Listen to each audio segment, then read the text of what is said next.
Is there an optimal timing for launching a live stream? Are there any general recommendations? If YouTube doesn't promote it in views within 3 days, should you restart it or wait a few more days?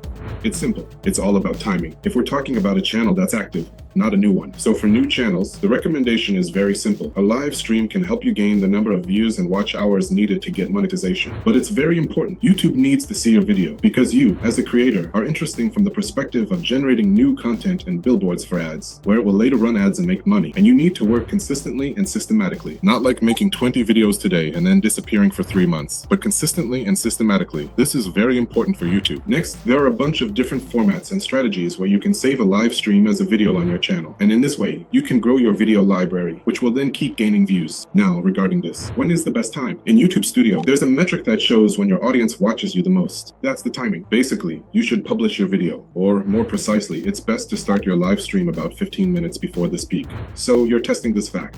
Now, as for the length itself, we recommend at least an hour. Or rather, yes, we recommend an hour or more, with half an hour being the minimum. Because we all know that people won't watch for a whole hour, and if they do watch for half an hour, that's already impressive. Well, if it's, say, music, then yes, people can watch for an hour, and sometimes even 3 hours. But if you're just, well, let's say, in entertainment content, honestly, only kids can watch for an hour. And in some other types of content, half an hour is already a lot. But still, for a live stream, an hour per person is considered normal. A person can join this live stream several times over the course of a month, so to speak, and all the views are then added up. Sometimes, if you go into the Creator Studio, it might even show you 140% viewership per person.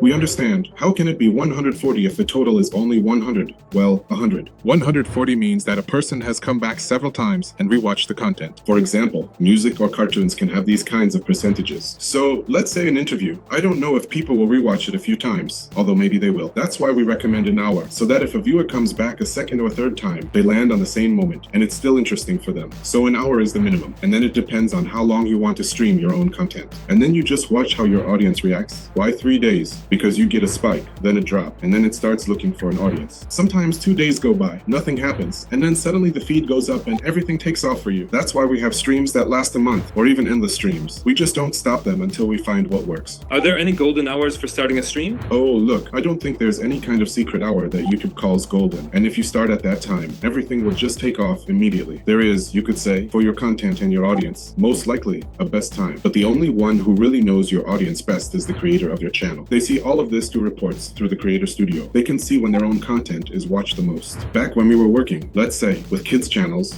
we noticed that when we launched streams at 8 in the morning, then we realized that we could start at 4 in the morning because we saw that this content was being watched in the Far East, so to speak, by kids who were waking up at that time. They might be golden hours specifically for this channel, specifically for this audience. But these golden hours aren't the same for everyone. If you can even use that term at all, golden hour. So you adjust to your audience by tracking everything in your own studio. That's why these are all golden hours.